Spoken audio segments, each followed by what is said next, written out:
Welcome to cut series concept under 3 minute. आज हम basics of taxation में first point देखेंगे कि एक्चुअली टैक्स होता क्या है और उसका डिफरेंस देखिएगा। Tax is a fees collected on your income and wealth और प्राइस ऑफ गुड्स और सर्विसेज।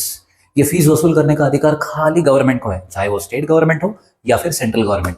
बट पहले हमें ये मालूम होना चाहिए कि डायरेक्ट टैक्सेस, जो टैक्स के दो ब्रांचेस है, एक डायरेक्ट और एक इनडायरेक्ट टैक्सेस, इसका डिफरेंस है क्या। तो पहला, डायरेक्ट टैक्स हमेशा इनकम के ऊपर चार्ज होगा। पहले वेल्थ पे भी होता था, अभी नहीं। बट सेकंड, जो जीएसटी रादर इनडायरेक्ट टैक्सेस है, ये प्राइस ऑफ गुड्स या फिर सर्विसेज के ऊपर चार्ज होगा।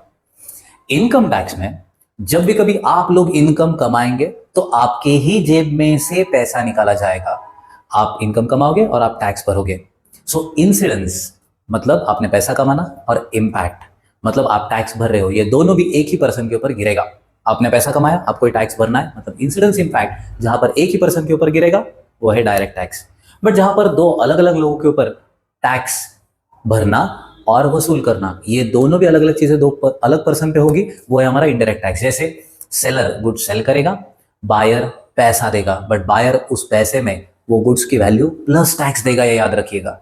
इसीलिए गवर्नमेंट को टैक्स देने वाला हमारा सेलर है और जिसके जेब में से पैसा जाने वाला है वो हमारा बायर है। ये दोनों भी अलग अलग लोग हैं।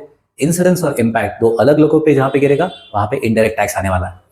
इनकम टैक्स से कभी भी महंगाई नहीं बढ़ेगी क्योंकि वो पर्सनल इफेक्ट है। मैं इनकम कमाऊंगा और मैं ही पैसे दूंगा, इसलिए इनकम टैक्स के रेट अगर फ्लक्चुएट हुए तो वो इंडिविजुअल के ऊपर इंपैक्ट गिराएगा। बट वही अगर मैं इनडायरेक्ट टैक्स देखूं तो इनडायरेक्ट टैक्स में अगर रेट बढ़े तो याद रखना इन्फ्लेशन बढ़ेगा। महंगाई बढ़ाने वाला इनडायरेक्ट टैक्स है। इसलिए जीएसटी में कभी भी रिफॉर्म आए तो गवर्नमेंट ये हमेशा ट्राई करेगा कि कैसे हम वो रेट्स को कम कर पाए ताकि लोगों के ऊपर का बर्डन कम रहे। नेक्स्ट, मैं जितना ज्यादा इनकम कमाऊं उतना ज्यादा मुझे टैक्स देना पड़ेगा, इसको बोलते हैं प्रोग्रेसिव नेचर। डायरेक्ट टैक्स ये प्रोग्रेसिव नेचर का है। बट वही मैं अगर इनडायरेक्ट टैक्स देखूं तो ये रिग्रेसिव नेचर का है। ये चाहे आप अमीर से अमीर हो या फिर गरीब से गरीब, मतलब अंबानी जी ने अगर मैगी परचेस की और मैंने, तुमने, हम जैसे नॉर्मल मिडिल क्लास लोगों ने अगर मैगी परचेस की या फिर गरीब से गरीब व्यक्ति ने भी मैगी परचेस की तो उसको सेम प्राइस पे मिलेगी और वो प्राइस में टैक्स भी इंक्लूडेड है। अगर इनकम टैक्स मेरे जेब में पैसे आने के बाद मुझसे वसूला जा रहा है तो बाय डिफॉल्ट मुझे यहां पे दर्द होता है।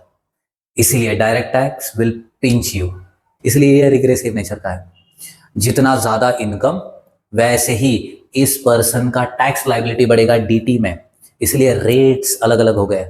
अगर डीटी का एग्जाम्पल देखने जाओ तो डायरेक्ट टैक्स में इनकम टैक्स है, और अगर इनडायरेक्ट टैक्सेस का एग्जाम्पल देखने जाओ तो वो है जीएसटी या फिर कस्टम्स। कस्टम्स ये हम जब इंपोर्ट एक्सपोर्ट की कैटेगरी में जाएंगे तो उसमें लगने वाला टैक्स है। इसी में अभी ये 7 मार्क का सीएमए स्टूडेंट के लिए क्वेश्चन आ गया है जून 2025 के एग्जामिनेशन में। 7 मार्क का क्वेश्चन हमने 3 मिनट के अंदर कर लिया। ऐसे ही फर्स्ट टॉपिक के और क्वेश्चंस हम नेक्स्ट रील में देखने वाले हैं, इसलिए फॉलो कीजिएगा हमारे पेज को सीएमए बाय सीएमएस, और नेक्स्ट रील में हम बेसिक कंसेप्ट के ही नेक्स्ट कंसेप्ट देखेंगे। Thank you.